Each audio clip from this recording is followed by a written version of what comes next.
All right, civilians killed by local terrorist groups, 19. Civilians rescued, 960. Enemy killed, 89. This has been confirmed by body count, 42, and confirmed by eyewitnesses, 47. Recovered firearms, 91. Recovered high-powered firearms, 81. Recovered low-powered firearms, 10.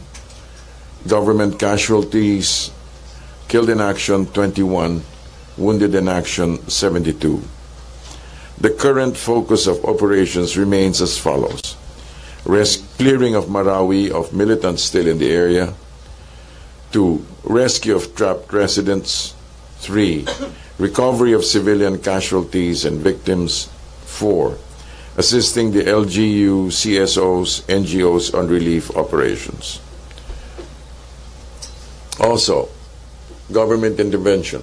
To date, a total of 36,377,610 pesos worth of augmentation assistance has been provided to affected families in ARMM, all of which has been provided by the department through DSWD Field Office 10 and Field Office 12.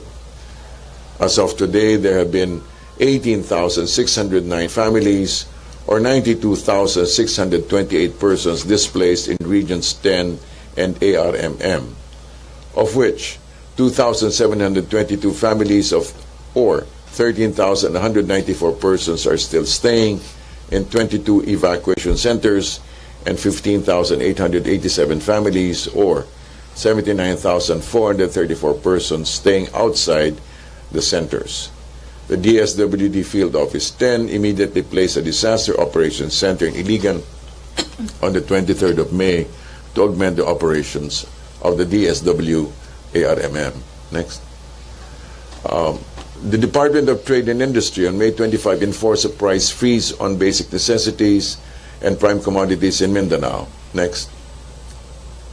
Department of Energy implements price freeze on kerosene and LPG until June 7, 2017. Next. The National Power Corporation declared that the operations of power plants in Marawi and Lanao are normal. Next. Department of Justice Secretary Vitaliano Aguirre sent Undersecretary Renante Oseo to Iligan City on 30th of May to oversee the creation of a panel of prosecutors for Maute cases. Next. Department of Education Secretary Leonor Briones postpones opening of classes on the 5th of June 2017 in Marawi and to move it to a later date. Next. That's it. We now defer to Spokesresti for his report. Thank you very much, Secretary. As was reported a while ago, there continues to be a very positive development in the area of Marawi, especially with the recent recovery of numerous high-powered firearms. The recovery of these high-powered firearms continues to reduce the capability of these armed groups to do the violent activities that they have been doing for quite some time. Likewise, our continued emphasis on the humanitarian side of this conflict increases. As was pointed out, we have over 960 individuals who have been rescued from the area of conflict, and we expect to have an increasing number in this coming few days. Maybe at this very minute that we are talking and making this report, there could have been more numbers to this added. Our residents or our kababayans who are trapped in the area we have gathered have been afraid to come out for fear that they will be caught in the middle of the firefight and killed by crossfire. So we would like to guarantee and assure them that we are doing all we can to avoid any collateral damage that may ensue from this violent activity. The notice from our ground commanders to ensure that nothing of that sort comes out is this advice. If you are trapped in areas of conflict and you are aware of the presence of our military forces, please follow the following procedure. First, please prepare a white cloth, pure white cloth that you may have your hand on, and raise this white flag in the area where you are. When you see our soldiers approaching, come out, first women and children with their hands up. When they signal you, stay in the area where you are and only move when you are asked to move forward. Once told to move forward, please follow the instructions of our forces. Then the rescue procedures will begin. We would like to state this because of some confusion that may have been happening in the area of conflict. So ang punto po namin dito, wag po kayong matatakot. Kung kayo po ay nangangamba at hindi kayo nakakasigurado sa mga mangyayari, sundin nyo lang po yung sinabi kong gagawin nyo sa pamamagitan ng pagtataas ng isang puting bandila o puting kumot o anumang mahahawakan nyo na puting gamit. Pagka nawagayway na po ito, lumabas po muna yung mga kababaihan at kabataan na nakataas ang kamay. At simula doon, sesenyasan na po kayo ng ating mga puwersa na lumapit at matutulungan po kayo. Ang ganito pong susunding patakaran ay upang maiwasan ang anumang pangangamba sa hanay ng mga sibilyan na nasa loob, pati na rin po sa ating mga puwersa na maingat pong pumapasok sa mga lugar na kinaroroonan ng mga kalaban. On another account, we continue to work with all the NGOs and CSOs in the area to facilitate the entry of much-needed humanitarian help in areas where evacuees are staying and in areas where IDPs are located. So far, sir, this is our report, and we continue to provide or give the assurance of our armed forces that we are abiding by all established rules and protocols in this period of conflict. Our rules of engagements have not changed. We put priority on civilian lives and private property. The amount of force that we are using right now in the area is commensurate only to the resistance and the enemy force that we are facing. We are not going to use any more than that and employ military power only as needed. Thank you, sir. Thank you. Open to questions. MPC questions. Laila Salaveria, Inquirer. Good morning for General Padilla. Sir, can you give us an update on your verification of the video of Father Sugano, and how are you treating his appeal in the video for the government to give the enemies what they want? So, first off, our first reaction upon receipt of the video is to provide our technical staff the copy of the video for their complete assessment. As of this time, I have not received the assessment yet. But seemingly the video may seem to be authentic. But beyond the authenticity and the message of the video, there lies in the real reason for coming up with that video, which is propaganda purposes. And we would not want to get into that. The propaganda of the enemy is already of means that are indicative of their fighting for survival. They are trapped, they are contained, they are in areas that they will never come out alive unless they surrender. And that's why we are asking them and we are appealing to these armed men to come to their senses, lay down their weapons, and surrender. In this manner, we will be able to reduce the increasing cost of innocent lives as well as damage to property, and at the same time further lessens the number of numerous crimes they have been committed. Again, the force that we have been using will be commensurate to the resistance that we are meeting, and we will not employ anything else. In the matter of the message of Father Chito, we are taking cognizance of this, and this will be deliberately assessed from the perspective of our ground commanders. As of this time, as I'm making this report, and days prior to this, there have also been efforts to reach out through the back door for back channel talks with possible parties who may help. Our assurance to the families of all those who may still be hostage in the hands of these armed men is the assurance that we are doing all our best to keep them safe, to guarantee their safe release as much as possible, and within the parameters for which we are trying to operate now. These are the only things that I can share with you at the moment, and as developments come, we will be more than happy to share this with you. Joseph Morong?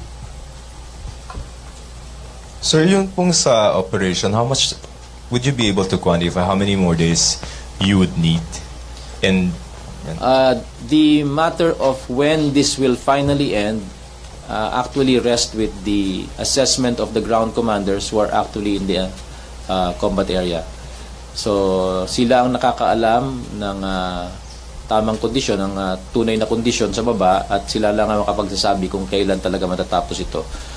Pero sa kanilang pinapadalang report, with the reports that have been coming our way since last night, and as you have seen in the updates that we have provided, increasingly positive ang indication na ito.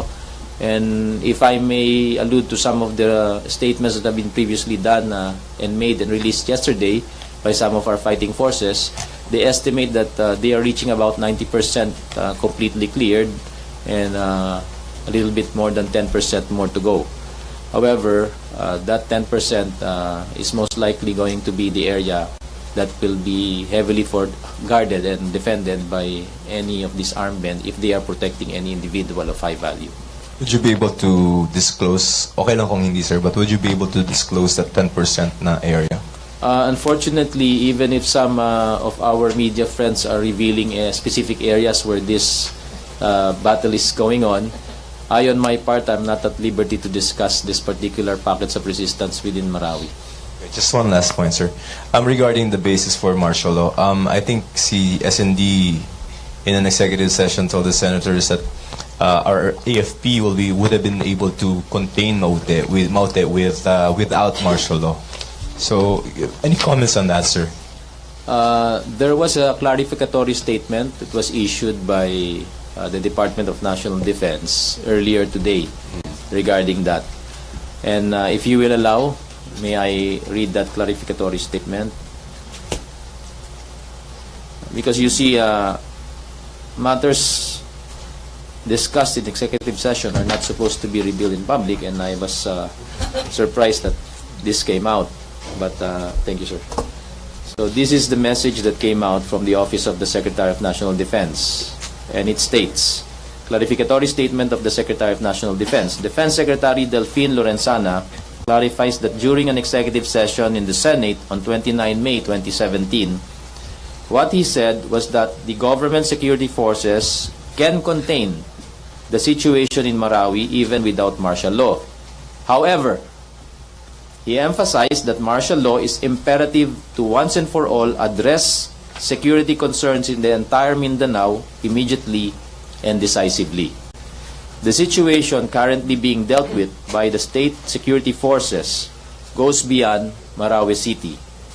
President Duterte's imposition of martial law aims to put an end to the long-running rebellion in various provinces in the south, as evidenced by the incidents that have happened in Zamboanga, Davao, Bohol, Lanao, Basilan, Sulu, Tawi-Tawi, and Maguindanao. As the President has repeatedly said, kung magde-declare ako ng martial law, tatapusin ko ng lahat ito, referring to the threats posed by ISIS-linked local and foreign terrorist groups whose network covers the entire Mindanao. So, end of statement. I think that more than clarifies the statement that was said by the Senate. So did the senator, sir, put words into his mouth? I cannot say. You will have to ask them. Okay, thank you, Joseph. Tuesday New, DCBB. Hi, sir. To General Padilla, sir. Yes, ma'am. Sir, can you confirm yung sinasabi po na mayroon na raw pong isang kaanak or kapatid o kung ano man yung relationship sa Maute nung isang Omar Maute na na-intercept daw o nahuli sa airport just this morning? Hawak na raw po ng intelligence officers po natin. Yan pong balitang yan na pumasok po hating gabi kagabi at saka a little bit earlier na itanong po sa atin ito. And we have clarified with all the agencies, particularly airport authorities, and this is untrue, negative. Ang tunay na lumabas dito ay meron pong isa tayong nagngangalang Bandrang, Abdullah Nasser Bandrang, na inimbita lang po para tanungin. At ito'y nangyari sa Terminal 3. At ang pagkatapos ng imbitasyon na yan at pag-usisa po sa kanyang pinanggalingan, paroroonan at ng kanyang tinitirhan, pinakawala na rin po siya. So, pwede pa nating sabihin, sir, na safe ang Metro Manila from any members of the Maute terror group? Ang masasabi po natin is ginagawa po ng lahat ng ating otoridad ang kanilang tungkulin upang pangalagaan ang seguridad ng ating airports at ng ating syudad. Last part, sir, last from my part. Yung sa appeal po ni Father Chito, mayroon na po ba tayong na-identify na whereabouts nila at yung veracity ng kanyang sinasabi kung mayroon daw 200 pa siyang mga kasama na hawak sila daw po ng Maute? Tulad na nabanggit ko Tuesday, ito ay may laro ng propaganda sa hanay ng kalaban at hindi nga natin batid kung tama yung sinabing mga figura. Isa pa, ayaw natin pasukan muna ito. Bagamat nasabi ko yan, mayroon pong mga ginagawang hakbang sa lugar na para po matiyak ang kanilang safety at kung maaari ay mai-release sila ng maayos. So I'll leave it at that for the moment and that guarantee. And I also refer to you to the comments of some of our bishops who you asked for comments, and they mentioned that it is apparent that the Reverend is speaking in duress. So, pressured siya. So, that is indicative of many things. Thank you, sir. Okay, Ted Tuera to be followed by AC